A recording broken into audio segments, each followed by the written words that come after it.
Hello and welcome. Today we are diving into a topic that is just so incredibly important, getting your body ready for pregnancy.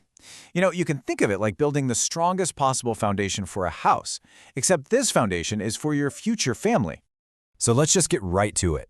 Are you thinking about starting a family? If that answer is yes, or even a maybe someday, then this is absolutely for you. Think of this as your personal roadmap. Okay, let's kick things off with a concept you might not have heard of before. We all know about the first, second, and third trimesters, right? But what about trimester 0? This isn't just some passive waiting period. No, it's an active, supercritical 3 to 6 month window before you even conceive. It's all about making intentional lifestyle changes to create the absolute best environment for a pregnancy to begin. Now, why is all this so important? Well, it comes down to this number. About half, 50% of all pregnancies are unplanned. That's a huge statistic, and it really drives home why preparing your body isn't just for people who are actively trying to get pregnant. It's really for anyone who could become pregnant. So here's our game plan for today. We'll start with the whole idea of trimester 0. Then we'll walk through a pre-pregnancy health audit, talk about fueling your body, making some key lifestyle edits, managing your mental wellness, and finally, we'll get into why this is truly a team effort. All right, first things first, your pre-pregnancy health audit. Seriously, this is the non-negotiable starting point. It's all about laying that solid groundwork we were just talking about. The name of the game here is being proactive. You'll want to schedule a checkup with your healthcare provider at least 3 months before you even start trying. This is your chance to go over everything, your prescriptions, any over-the-counter stuff, supplements, and make sure your vaccinations are up to date. And please, do not skip the dentist. It turns out that issues like gum disease are actually linked to pregnancy complications like preterm birth, so getting that checkup is super important. Now, during that checkup, your doctor is almost definitely going to bring this up, the folic acid factor. This little B vitamin is an absolute superstar. Why? Because it's proven to help prevent major birth defects of a baby's brain and spine. And here's where things get really personal, because the dose is not one size fits all. Most people will take somewhere between 400 and 800 micrograms a day. But if there's a family history of neural tube defects, that recommendation jumps a lot, all the way to 4,000 micrograms. This is a perfect example of why having that specific conversation with your doctor is so important. Okay, next up, let's talk about fueling your body for fertility. This covers both what you eat and how you move, and it's about more than just general health. It's about being really strategic with your choices. Let's take a look at some of the nutritional heavy hitters. We're talking about iron, which helps build up your blood supply, calcium for the baby's future bones and teeth, vitamin D, which helps your body absorb all that great calcium, and zinc, which is super important for both egg and sperm quality. And the best part? You can find all of these in simple, everyday whole foods. And just as important as what you add to your diet is what you might want to limit or avoid. It's a good idea to steer clear of high-mercury fish, think shark or swordfish. Try to keep your caffeine under 200 milligrams a day, which is roughly 1 12-ounce coffee. And it's probably time to scale back on processed foods and extra sugar, and definitely avoid uncooked meats to prevent any potential infections.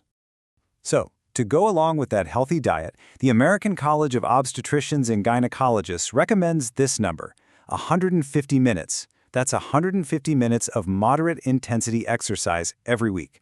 We're talking about things like a brisk walk, swimming, or maybe some yoga. This doesn't just help you maintain a healthy weight, which is a huge factor for fertility, it's also just a fantastic way to manage stress. Okay, this next part, it's arguably one of the most impactful things you can do to prepare for pregnancy. We're calling it the essential lifestyle edit. This is all about actively getting rid of any roadblocks that could get in the way of a healthy conception and pregnancy. And the very first roadblock we need to talk about is the big one. It's non-negotiable, and it's for both partners. It is time to stop smoking. The reasons why are just overwhelming. Smoking actively tanks fertility in both men and women. It dramatically increases the risk for really serious things like miscarriage and ectopic pregnancy, and it's directly linked to having a baby with a low birth weight or being born prematurely. And please remember, secondhand smoke is just as dangerous. The second message here is just as clear-cut. No alcohol. The science on this is completely settled. There is absolutely no known safe amount of alcohol to drink when you are trying to conceive or while you're pregnant, period.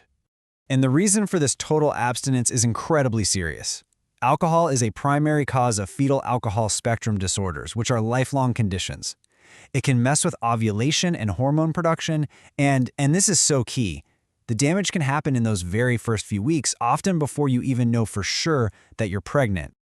Okay, let's shift gears now to an area that thankfully is finally getting the attention it deserves: managing your mental wellness. The mind-body connection here is just so powerful. And this really gets to the science of it all. See, chronic stress isn't just a feeling you have in your head, it has a real physical effect on your body. It triggers the release of cortisol, the stress hormone, which can directly interfere with the reproductive hormones you need for a healthy cycle, like estrogen and progesterone. So what can you actually do about it? Well, the goal isn't to eliminate stress, because that's impossible, right? It's about managing it. You can practice mindfulness through things like meditation or deep breathing exercises. You can prioritize sleep, which is just essential for keeping hormones in check. And you can build up your support system, talk openly with your partner, your friends, or maybe a counselor about all the emotions that come with this journey.